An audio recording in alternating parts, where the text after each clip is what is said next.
shotgun rider till the day I die. I'm just getting started. Welcome to Truly Becoming. I'm gonna throw it down right now. You ready? Yeah. Welcome to Truly Becoming, Where we discover inspiring stories of real people who turn their dreams into a reality and how they did it. Playfully presented by Colin Travis. and the lovely Tom Rope. Oh, I got an adjective. Yeah. Wait, You know let's what? do that again. All right. Welcome to Truly Becoming. Discover inspiring stories of real people turning their dreams into a reality and how they did it. Playfully presented by the curious cat. That is Colin Travis. And the lovely, persuasive Tom Rope. I like that one. It's good. It's good. Oh, one for the road. No, we're leaving that one. In the intro, you said where we learn about the stories of how people get from A to B, from dream to reality, or from dream to dream. And episode 1, the audience learned a bit about us, man. They learned how we met, how we felt Did. at that time, what we were doing, and now we can springboard that into episode 2. Continue the story. We're here for good, so We're here for good. might as well get to know us. How about we throw out some questions with a fairly quick fire answer round? Mate, that's going to be really hard for us because we like going on and on and on, and we like adding depth, philosophical views that we rarely get to share with a Okay. larger audience. That said, if you want to try it, I'm all for it, man. Let's go. Give me one. We can, I guess we can try and meet somewhere in the middle. I'll give you 3 questions, 1 answer. Ready? What, like one word or one sentence? 1 word. One word answers. Shit. I like it. All right, left or right? Left. Up or down? Up. Sleep or awake? Sleep. All right, there we have it. This is more of like letting a listener read the tea leaves. There's less depth and information. However, you did make decisions that show up in your teacup, and the tea leaves, they do create a shape, and we can read that. Someone's going to tell us what that means, man. I wonder who that's going to be. Well, we have lots and lots of guests who will be playing on this show with us. So maybe one of them.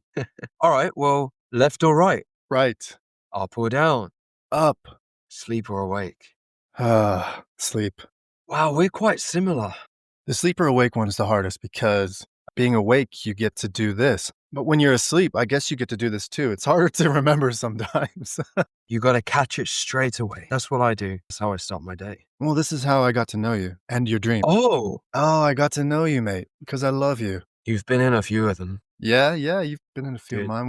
Was I in one this week? You were not. No. I had a great dream the other night, man. I was flying. It started by climbing rapidly like Spider-Man, and then I developed this ability to jump really high. And I was like, wow, maybe I'll try fly. And I was swimming through the air. Man. I don't know if that classifies as flying. But... Oh, mate, you're really reaching me right now. One of my notes that I have in preparation for today is related to this thing you're talking about. Before I get into it, I want to ask you a few questions again. These are not quick fire questions. You can take your time. Is the room you're in empty or full, mate? It's full of life, full of present. I'm going to say it's full. Until you asked me that question, I'd lost all track of time, all sense of reality, because I'm zoned in on your blue eyes. So therefore the room is full. It's a fairly big room in comparison to the small space I'm taking up. However, all my stuff is splayed out.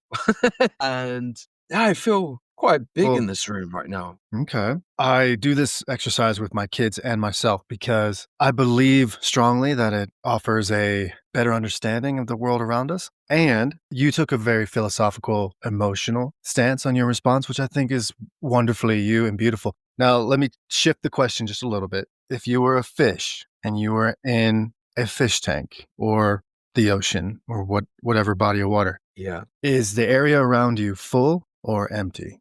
Wow. Because you said fish tank first. You know what? Actually, I went through an evolution on this answer. I initially envisioned myself as a fairly colorful, patterned hunter style fish, almost like a shark, if you will. Uh, I love the and imagery. through a space where there was a lot of color and life, so other types of fish, other types of plantation. It was like a happy place, right? It's like a New York City on a good day. Mhm. And then when you said fish tank, I was like all squished up and squashed in a tank like a bit. I was like, I can't move. And and then That's why I brought up ocean, because I felt the same. I was like, "Ooh, that feels yeah, icky saying fish tank." I don't like. yeah. When you said ocean, suddenly I was the only one there, and it was empty and lonely. And I was like, where are my people at? That feels like life sometimes, I guess. Yeah. Yeah, actually, I can relate to that. I'll get into that in a bit. What I love about talking to you is the initial point that I was going to deliver that I felt really confident about. I am now wavering in the philosophical emotional responses are becoming as interesting as my original concept. I'm like, "Oh, I really love the idea of full, empty, where you took it. The room you're in is full. In your dream when you were swimming in the air, mate, this is a medium all around us, bro. This is physics. We are surrounded by atmosphere, oxygen, gases, dust, all sorts of quantum physics related objects. And if you are in a medium, the medium of water, the medium of air, or the medium of space, all of it is a medium in which you interact with. None of it is empty or invisible, therefore non existent. It's easy if you're a fish, except if you're a fish, you're probably thinking, man, it's pretty empty around here. And it's not. It's full, isn't it? It's full of wonderful physical things that exist in our world, and it's quite amazing. So it's full in there. It's full in here. I'm swimming. I'm flying right now, mate. Just right here in this room. You are. I can see you levitating. That's right. Ah, you're so clever. Well, philosophically speaking, You are. the room is what you want it or need it to be, the fish tank, the ocean, and physically, maybe this could be comforting. I think it is. I think understanding the world, in this case scientifically, is very comforting. Also, I think it opens up even more creativity and art to be explored because you're giving yourself one more path of possibility rather than it being empty. Even if it philosophically is feeling empty, it's not physically, not in reality, as it were. Maybe that's a possibility. Like, oh, okay, this room is full. What can I do with that? I love physics and science and astrophysics and quantum physics. And I spend a decent amount of time exposing myself to these studies and learning. And oh, dude, I can tell you, it's just increased my creativity and my desire to live and be and learn and play. Now, that's just me. I get to become a teacher. So, as any teacher knows, you're ever the student, and teaching speeds up your own comprehension of the subject. You're always learning about it and you're always learning new aspects of it. Someone like Tommy or someone else in another part of the world is discovering new ways to understand certain sciences or other intellectual things. And so, as a teacher, you're always learning. So I get to learn while teaching, and it for me that is so beautiful and rewarding. And I see how my kids react to it. In particular, I see your face. I see the moment. There was a moment there where you were just really excited, like you had learned something, maybe even if it was a tiny little thing, or you were opened up to something that gave you more appetite. Oh, I want to chew on that and maybe do something with it. Maybe you don't want to do something scientific with it, but that's okay because it's a new thing to play with. That's why I love it. Well, let's just say you had an opportunity to truly Oh. become a school teacher, Mhm. and you were presented with the opportunity to revolutionize schools, and you were allowed to create your own subject Oh, that you introduce into the school system to teach kids. What would that subject be and why? it would be a hybrid word. We gotta workshop this. It would be phys artience. Physartians. Join the school of Colin Travis Physartians. The Colin Travis College of Physartian The welcomes you on a scholarship. Oh, the AI that transcripts this podcast is gonna have a real hard time. Physartians. Per Physics, arts, and science per aligned. well, close, you're close. Alright, so I'm putting physics in the You know science me. word. First part of the word, the etymology comes from physical education. Phys ed, mate. Ah, PE, we call it in England. PE, we call it here too. Art, Oh, it this could work. Let's do that on everything. You give the American version, I give the English Yeah, version, and we are a transatlantic podcast show. we are a transatlantic podcast show. Apparently we share PE, which is phys ed or physical education. Uh, Yes. yeah, mate, I would be a physartiant professor. I would hold all of the accolades and awards, and I would bless new professors. So in Physartient, you have, for example, one of my newest, not new in my life, but new relatively speaking to the age that I am, passions in life is European football. So, for example, you're playing European football, in America, it's also soccer. So I'm breaking boundaries here. Okay, so you're engaging in the sport of soccer, football, and you curl a ball in from, 33 yards out on the right-hand side. all right, 33 yards out, right hand side. You perform the act, you do the physical ed. You take, there's video footage, of course, and measuring tools. You take that into the science lab and you figure out trajectory and you figure out possible angles, alternate angles, spin rate, speed. You figure out gravity, duration of drop. You figure out how the medium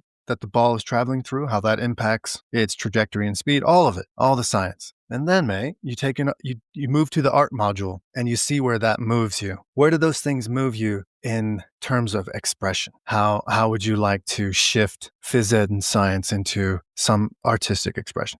That would be it. That's the ultimate field of study. You could really just blast this out, man. This could be the new school. Talk about truly becoming, darling. Whoa. Yeah. Yeah, sounds like you've given this some thought before. You could kick the ball in, curve it in, right? You could do any science you want from any of the ologies and other, and then you could sit in a podcast studio, and this could be your art, and you could talk about the process. You could talk about your findings, whatever drives you, man. Or you can take it to the canvas, or you can take it to the dance floor, or the microphone, or. It's a beautiful world. All 100 listeners, for the 90 listeners who don't care about football, who just departed, we're really sorry to see you go. But for if we were to get them back, come back. What other analogies do you have for Desartians? Physartians. Well, we'll get into that. What would you call this moment, Tommy? The first thing that's come into my mind is I go to this cafe across the street from where I live, and Oh, bless you, man. I love cafes. no, yeah, Let the world know. it's a wonderful little spot. And the lady who serves me in there, we have a lot of philosophical conversations, and she told me that it would be a dream of hers to be able to practice chromotherapy, right? So therapy through color. And so I said, okay, I'll be your first customer. So the other day, Yeah. I'm in this art studio, and she asked me these big life questions. Funnily enough, really about the transition I've experienced in the last 5 years. And through my answers, I wrote them down initially, but then I painted them out using specific colors, shapes, textures, essentially put the science of my story, the science of the words, into color, shape, and it was such an emotional Wow. experience and journey. Yeah, I love it. I painted this story.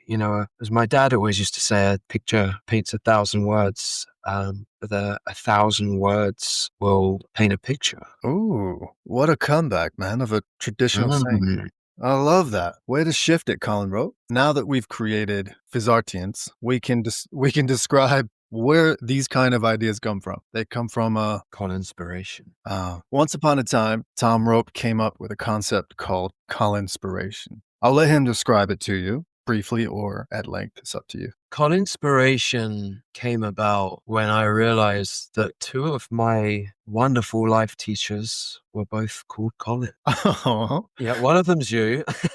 And so thank goodness. this Yeah. is a hybrid model of teachings, philosophy, the ideas we talk about. And it was birthed out of the truly becoming show idea Mm. because we said to ourselves, and this is such a great moment to introduce this, by the way, thank you. We said to ourselves, let's go back in time. We're 16, 17 years old, living in such a different world to the one we live in today. We could really, really do with some creative guidance because we are characters who really could have done with a little bit of support in channeling and funneling our Uh, personalities into a yeah. creative outlet, right? Heck, shit, And yeah, man. the goal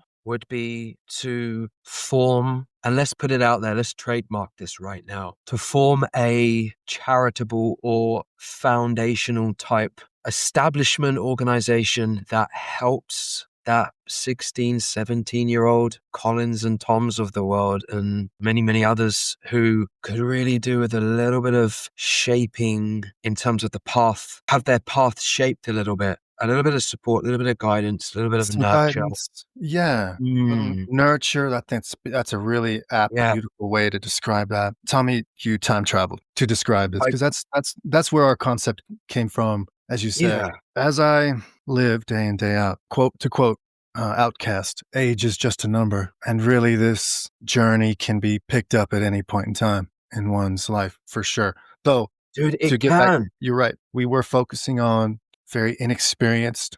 There's one difference, right, between at times, right, because there can be scenarios where a person can find themselves less experienced or well traveled at any age, or exposed to the world and ideas. And for the sake of staying on track, which is hard for me to do, I tend to wind down my path, so that's okay. Gosh, wouldn't it be lovely to have a resource, to have a friend, someone to nurture you, to have a guide, a teacher, to expose you to as many ideas, as many places, as many concepts as possible, to allow you to start to understand, oh, actually, that one you just mentioned, I think I really connect with that. Or that one over there, I actually connect with that too. Maybe there's a bunch, maybe there's a few. But without knowledge, without knowing, you're limited until you Yes. understand, till you're exposed. That's part of a huge reason as to why we're in front of you on microphones, pouring it out there. We want to play, have fun with you, but we also want to give you what we're looking for. I just had a flashback to, you know what, man, when I was in school, I was a lot younger. All I wanted to do was entertain the other kids in the class. And what I really needed was the teacher to say, hey, you ever considered putting your kid through drama school? He's very dramatic. Yes, you want to be seen, not judged. So we Yes. are going to be interviewing plenty of actors over the course of this show. For any of those who are inspired by or would like to pursue that path. And Yeah, we plan to see them too. to add on the age thing, actually, a huge inspiration to me is my own mom. My mom, she started dancing at 57. Wow. Way to go, Tom's mom. I almost Yeah. said her name. Way to go, Tom. Yeah, maybe episode 1000, we could do that. We got to talk about that. That was our original interview concept. But go ahead, continue. Yeah, it was. Yeah, she started dancing 57. And 10 years later, 10,000 hours later, according to the outliers theory, could qualify as a professional. Wow. Any particular style? Ciroc, What is Ciroc? which Isn't that an alcohol? What are we talking about? that is an alcohol, are not sponsoring this show. No, Uh, no, no. it's a style of dance. Let me just really quickly Google it so I sound There like I you know go. the hell I'm talking about. It is a partnered dance style, very popular in the UK, known for its Uh-huh. accessibility and fusion of various dance genres like salsa, jive, ballroom, and tango. And it's designed to be easy to learn even for beginners. You don't even need to come with a partner. So rock classes often incorporate structured lessons such as taxi dancers for guidance and as a focus on linking moves together. The dance is set to a variety of music, including dance tracks, Latin, and rock and roll. Here's a detailed breakdown. Mate, no wonder you're in commercials. I I I want you to know. do I want you to do commercials for me. I keyed on a few things. One was partnered dance style. Oh, I love that. You know, having, You do.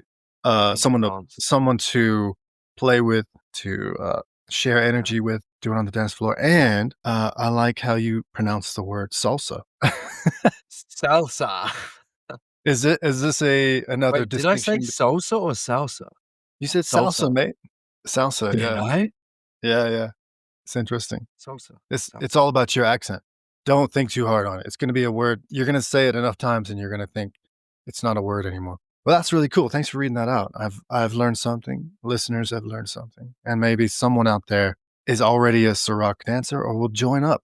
I Yeah. have a little bit of a game. I have a little Okay. bit of a game if you're up for it. All right, darling, go for it. I learned this game. I think it's a scientifically proven game. We can fact It check it it later. Yeah. it's a known practice, okay? So, close your eyes. I'm gonna ask you 4 questions. What I don't want you to do is answer them straight away. Just keep them to yourself if you can. Write it down if you need to. With my eyes closed. Yes. I'm gonna ask you 4 quick fire questions, okay? Anyone who wants to play along to this, I encourage you to do so. This is As long as wonderful. you're not driving or walking or moving at all. Or flying a plane. Yes, absolutely.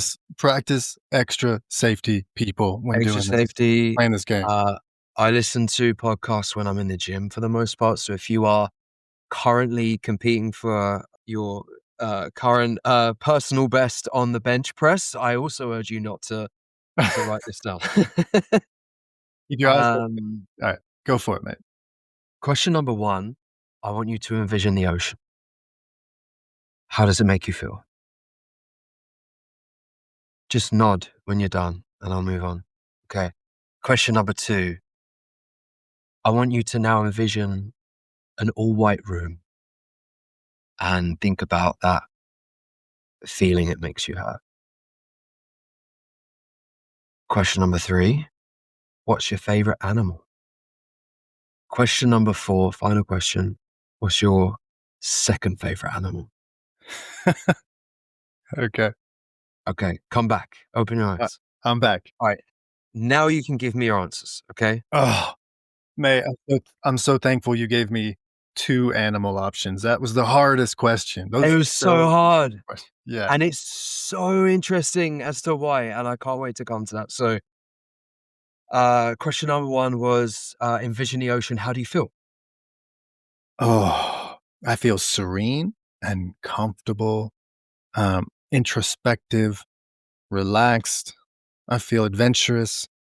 I really love the beach and I love the ocean. I know you didn't say beach. I guess I inserted that. So, I suppose when you said ocean, I visualized it from the perspective of the beach, and I'm sure that has an interesting diagnosis. Go ahead. What's next? From the shoreline Yeah, perspective. yeah. Yeah. Yeah, the first time I did this, I kinda had a Okay. similar experience, yeah. Okay, and, question 2 was white room. How do you feel about the white room? 2 things came to mind: bored and a bit scared because it's just a white room. It's kind of freaky and a bit boring. Okay, question number 3, what's your favorite animal? Mm, I have a laundry list of animals that I connect with deeply. Most of them are land animals, but I'm gonna choose a land and an air animal since I've gotten 2 choices. I'm gonna go with the first answer, struggling between horses and dogs and big, predator cats. But I'll go with the canine. But no, well, if we're choosing animals we know exist, yeah, I'll stick with a canine. I'll stick with my original young choice was dogs, wolves, canines. Yeah, go. A dog or a wolf? A domesticated dog or a wolf? Nah, mate, a wolf, not a not domesticated canine. So a wolf is your number 1 pick, Number one. is a wolf. Wolf. Yeah. Interesting. Okay, number two pick. I could pick another land animal because there's so many, as I mentioned. Though I'm gonna go with another animal I know that I'm extremely passionate about, and I'm gonna go with. I love the raptor birds in particulars, but I'm gonna pick the eagle, and I'll pick. You got the bald and you got the golden. I'll pick the bald eagle since Yeah, do I, you I like know your it's the one. eagles with hair or not? I'm proud to be an American, where at least I know I'm free. That's a joke. I mean, it's a song, but Keep going. it represents, America and Eagles. Well, in this test, the answer to question number one, in your case, serene, comfortable, introspective, relaxed. The ocean represents how we experience life, Mm, how we view the experience of life. okay. Starting off on that foot. I like it. Yeah. Question number two, the white room is a representation of how we view death. So, your instance, boring and scary. Oh, that's fun. Yeah, I think that So, works. if you ever get to meet Colin, do not bore him to death because that would be scary.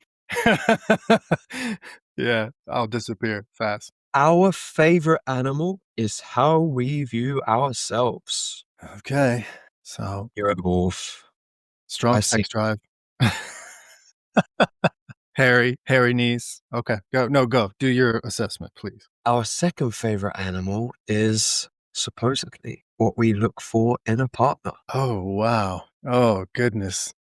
in a mate. Yeah, and a mate, a life partner mate. Woo! Yep. That's true. Why I said to you, do you prefer your eagles with or without hair? I I've always claimed that for me, I am my, personal preference is a woman, and I do have a life partner, and I've always claimed that I'm drawn to strong, independent, powerful partners. And yeah, Does that include podcast host partners? yeah, it must. Yeah, of course. I'm a bald eagle. I think partners in general. Yeah, that US mate. soar, powerful, soaring, maybe at some level feeling unattainable at times, right? You cannot. We spoke about flying in my dream earlier, And we spoke about flying. and I was so Yeah, proud yeah. of me. Mate, my personal insecurities and triggers have challenged this idea that I have. However, it does hold true. I have focused on it and respected it and worked through using therapy and friends like you, work through my insecurities and not through them. They're not gone, but you understand what I mean. I work on them consistently to ensure that this belief that I have is actually real and true and that I do have that. And I do. I've got that in you, got that in my life partner. I've got that in other aspects as well. So yeah, You it's have. that's what a cool little game we play here. I wish I could do it for you, mate, but this is definitely your game. So if you want, you can tell us your answers and then do your own self-diagnosis. I believe that the question number one and question number two, I have a feeling that's like a one and done scenario. Like I experienced that first time round, the first ever time I played this game, or had this test rather. I don't know how I'm gonna move away from my original answers, which were the ocean makes me feel very calm, very at peace. And I sort of had my feet in the shoreline, looking out onto the ocean in all the best ways, very tropical. A lot of people who I've done this with in the past have given opposite answers, Y terrifying. yeah, The the vision, ocean. the vision, the vision is out there in a storm almost. I mean, I've experienced life like that too, right? Yeah, ditto, mate. The second one, my answer was creative. You s Creative. you see a canvas. I see death as a creative canvas. Okay. Yeah. When those days come, you can teach me some Yeah, I creative guess concepts around that. I guess I get to choose how I die. But then again, I write a lot of characters, so I get to choose how they die. There you go. Yeah, there you go. I like Uh, that perspective. However, question number three and four, I think, can be subject to change all of the time because my very first ever answer was a wolf for number one. Uh-huh. And for number two was, I think it was dolphin was my first response to that. It was a long time ago I did this. We're talking like A 6, 7, a 7 years. So you're the dolphin and your partner. No, I'm the wolf and my partner's the dolphin. Oh, Or I look for a dolphin. Yeah. slippery, wet. Yeah. More ride or die. Playful together, mimic. You A lot of can't, mimic involved. listeners, you Learn can't see it, life. but Tommy is taking his hands and he's mimicking what a dolphin pod would do when they swim Yeah. on top of the water. They come their dorsal fin comes out. That's what he's doing with his hands. Yeah. If you were wondering, Yes. that's what he's doing. Although I read an interesting fact about dolphins. Male dolphins specifically Oh, have please tell me. the most bromance of all species, where two single males who are yet to find a mate or a life partner will wingman each other until they find a partner. So Wow, kind of like cool. being a teenage guy, I guess, in the Western world. But Come on, now man. my You were my dolphin. I was your dolphin in that capacity. You were mine. my answers have changed over the years. Like, my favorite animal is absolutely a dragon, fire-breathing dragon. Uh, My I think a wolf is very much up there in the mix still. I've had yeah. the great privilege of meeting wolves in person, although I think I told you about the time that a bobcat came to visit me. Yeah, you did. They're Women. they're very solitary though, but maybe that is Yeah, maybe there's some honesty there for you. solitary in many ways, and likes to play games. My Ah, second favorite animal right now, I am very much in awe. You gave a raptor answer. I'm gonna give a raptor answer. I do really like a peregrine falcon. yeah. They're so cool. They're so impressive. They can in our medium, they can properly fly. Must be a thrill. Must be a thrill. Very Batman-like.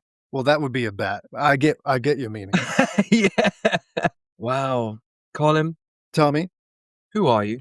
Ooh, do we have time for that? Let's try. Who am I? I feel like we this is a hard left turn from our just gamified Well, I did playtime. pick left earlier on, didn't I? I'm Just trying to saying. I'm trying to force it right, and I'm running into these words and ideas and not an answer to your question. I am a curious person. I'm a lover, a fighter, an adventurer. I'm a scared little boy. I am a philosopher, a scientist, a father, a son, a teacher, a friend. I am someone who really wants to transform into some version of so many different types. Like, there's a show, Once Upon a Time, some people will know it, some people won't, called The Pretender. And every episode, the main character becomes something new, a doctor, a lawyer, a carpenter, whatever served the story, but and also whatever served the character to accomplish the task they were set out to do that episode. And I so resonate with that. I feel like I could pick up a new skill tomorrow, adapt to it, become it, and live it. So I feel fluid in that way. I feel available. And I feel like I'm going on and on and on, which I think is also beautiful, which means I have lots of self-love, which is something I've questioned for a very long time. And it feels good to validate myself in this very personal response. So thank you for that question. It's very kind. I feel I'm hugging. Do a little hug. If you're listening, I'm giving myself a hug. Whew, mate. Who are you? Almost poetically beautiful. Ah, it was exhausting, but fun. That is the price sometimes paid for choosing a path of feeling something. Ooh. Who am I? Mm. I am many different versions of a person, and you listed yours out, which is very impressive. Uh, I It felt a little bit like, mental throw up, though I feel like I got myself together. I play a lot of characters. I'm an author of my own existence, and I'm doing that more consciously now than I did do in the past. Yeah, I'm gonna leave mine at that for now. I'm still trying to figure it out, in all honesty, who I am, really. I changes a lot from day to And day. and I'll observe that that seemed like a hard question to answer, though a very easy question for you to ask. And if reading those tea leaves, I think it speaks to the challenges you're currently facing with yourself, emotionally, intellectually, how you're living your life in general. And Yeah. I see you, Tommy, and I feel for you, mate. If I could give you a podcast hug in the studio, I would. I'd get up right now, keep recording, and give you a big hug, man. And tell you that you're a beautiful person and you're a lovely man. I want to touch on this too. How Tommy set my life up because I'm a life partner and a father, and that is initially all thanks to Tom. That's going to be something we touch into and how that works in people's lives. Do you remember when that Jewish lady met us in that art museum? And we told her the story, and she said that in the Jewish community, I would be. Yeah, you would be the matchmaker. We'll fact check what the word is for that in Judaism. Maybe we will. I don't know. We'll have to see. We'll see. We'll Hey, see. We'll see. We'll see. I want to thank Tom Rope for his support and generosity in getting this podcast off the ground. I want to thank my cafe mates who also support and fortify me to move forward with my dreams and passions. I want to thank my family who do the same. I want to thank our recording studio, Alitu. All right. You can reach us on all of our social medias and emails when we set all that up. We're still working on it, people. If something we said particularly landed with you, then you are more than welcome to drop us a message on probably Instagram at Truly Becoming. Maybe even share this with someone who needs to hear it. We're just getting started. This is very much going to be a conversational show about transition, about change, about going from all that we thought we knew into venturing into the unknown and taking a chance on ourselves. It's a show about having the courage to live a life where we feel something. And we are excited to introduce wonderful, beautiful people who have done just that. And to everyone's enlightenment, thank you and good night. I'm so glad that's recorded. Yes. I was like, we need to write that down, but you recorded it. So, I've been rehearsing that one. man, you are you are so commercially viable. It's unbelievable. Are you Oh serious? God, Wow. that had me feeling all kinds of stuff. That was amazing. Well done, man. That's class, man. Maybe this is the right medium for me then. We shall see. Alright, Next week, we immediately dive in to the very thing that all great stories are made of. What was your biggest point of change? I'm glad we're still recording. I almost turned it off.